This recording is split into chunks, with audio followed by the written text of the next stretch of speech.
Hi friends, I am Sujit Kumar. स्वागत है आप सभी का आपके अपने चैनल एसजे ऑटो इन्फो में। दोस्तों, जब भी हम कोई डीलरशिप में जाते हैं तो हमें जो हमारी रिक्वायर्ड कार होती है उसका एक प्राइस लिस्ट हमें दिया जाता है, जिसमें गाड़ी का ex showroom price, RTO charges, insurance charges और बाकी सारे चार्जेस उसमें बताए जाते हैं।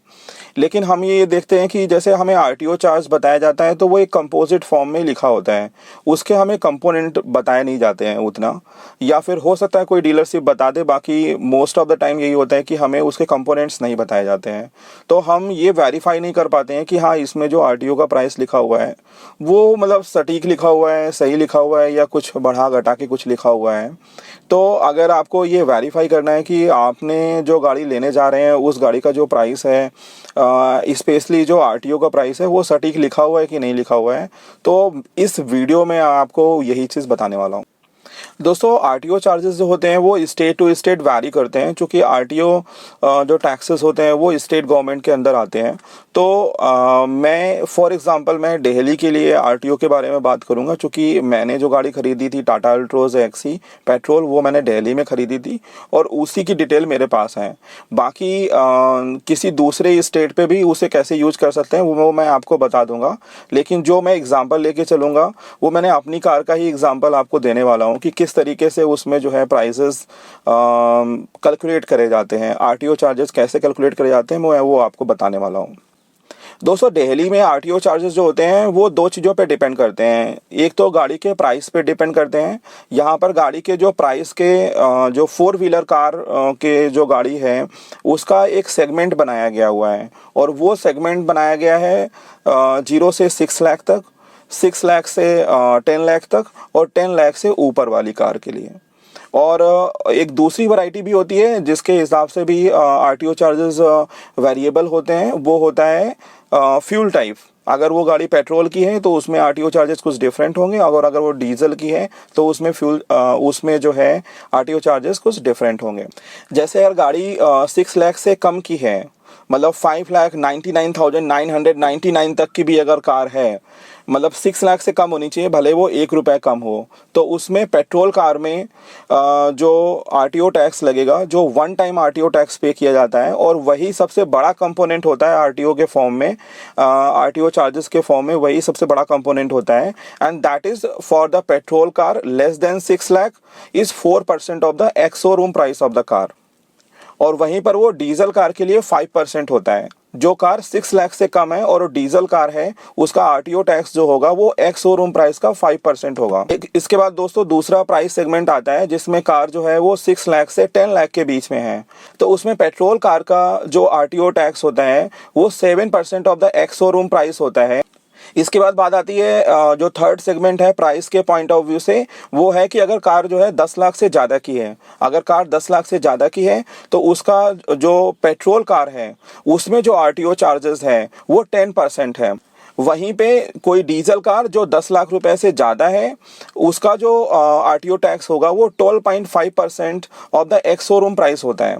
दोस्तों, चूंकि मेरी कार जो है वो 6 लाख से कम की थी और पेट्रोल कार थी, इसलिए मेरी गाड़ी में जो आरटीओ टैक्स है वो 4% of the ex showroom price लगा था, और उसके हिसाब से 5,29,000 का 4% जो है वो 21,160 रुपीज़ आए थे। इसके बाद दोस्तों दिल्ली में जो आरटीओ टैक्स के नाम पे जो पैसा जाता है, वो इसके बाद जो सबसे बड़ा मेजर कंपोनेंट होता है वो होता है एमसीडी पार्किंग का। अब एमसीडी पार्किंग भी गाड़ी के प्राइसेस के हिसाब से चेंज होता है। तो गाड़ी के प्राइसेस जिस कार में जो है गाड़ी की प्राइसिंग जो है वो 4 लाख से कम है, 4 लाख से कम होता है, तो दिल्ली में एमसीडी पार्किंग 2,000 रुपीज़ की होती है। और अगर गाड़ी का एक्स शोरूम प्राइस जो है वो 4 लाख से ज़्यादा है तो फिर उसका जो एमसीडी पार्किंग का चार्ज है वो 4,000 रुपीज़ है। तो मेरी गाड़ी चूंकि 4 लाख से ज़्यादा की थी एक्स शोरूम प्राइस, तो उसका जो एमसीडी पार्किंग चार्जेज है वो 4,000 है। इसके बाद दोस्तों इसमें न्यू रजिस्ट्रेशन के नाम से फीस ली जाती है, वो 600 रुपीज़ न्यू रजिस्ट्रेशन के लिए ली गई। दोस्तों, इसके बाद गाड़ी की जो आरसी हमारे घर में आती है वो एक कार्ड के फॉर्म में होती है, कुछ इस तरीके का कार्ड होता है गाड़ी की आरसी का। तो इस आरसी का जो कार्ड के फॉर्म में जो आरसी आती है उसको स्मार्ट कार्ड बोलते हैं, और स्मार्ट कार्ड के चार्जेस जो होते हैं वो 200 रुपीज़ होते हैं। इसके बाद आरटीओ में जो है हमें 30 रुपीज़ जो होते हैं वो इस आरसी कार्ड को हमारे घर पे भेजने का जो स्पीड पोस्ट चार्जेस होते हैं वो 30 रुपीज़ उसके लिए जाते हैं। इसके बाद दोस्तों क्या होता है कि चूँकि जो हमारा डीलरशिप पे जो आरटीओ चार्जेस लिखे होते हैं, किसी भी कार के जो डीलरशिप पे आरटीओ चार्जेस लिखे होते हैं वो इंक्लूडिंग हाइपोथिकेशन चार्जेस के साथ में होते हैं।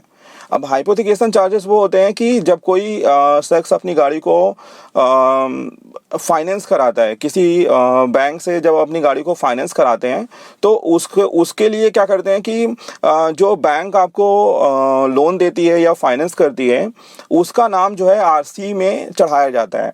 तो उसका नाम आरसी में चढ़ाने का जो चार्जेस होता है वो हाइपोथिकेशन चार्जेस होते हैं और वो जो होते हैं वो 1500 होते हैं। अब इसमें ध्यान देने वाली बात यह है कि जो आपका डीलरशिप होता है वो हमेशा आपका हाइपोथिकेशन चार्जेस ऐड करके ही रखता है उसमें आरटीओ टैक्सेस में। तो अगर कोई शख्स जो है वो सेल्फ फाइनेंस है और उसने अपना पूरा पेमेंट खुद से करा हुआ है, वह उसने किसी से फाइनेंस नहीं लिया हुआ है, तो उस केस में उसको ये जो हाइपोथिकेशन चार्जेस उसने ऐड कर रखे होते हैं अपने आरटीओ चार्जेस में, उस केस में उसे हटा देने चाहिए वहाँ से। और नॉर्मली कोई अच्छी डीलरशिप होती है या अच्छा सेल्स पर्सन होते हैं तो वो हटा ही देते हैं। लेकिन अगर कोई अपने आप नहीं हटाता है तो आप इस चीज़ को वेरीफाई कर सकते हैं, क्योंकि अब आपके पास जो है मोस्टली सारे कंपोनेंट आ गए हैं, बस इतने ही कंपोनेंट होते हैं जो जाकर के आपका फाइनल आरटीओ चार्जेस बनाते हैं।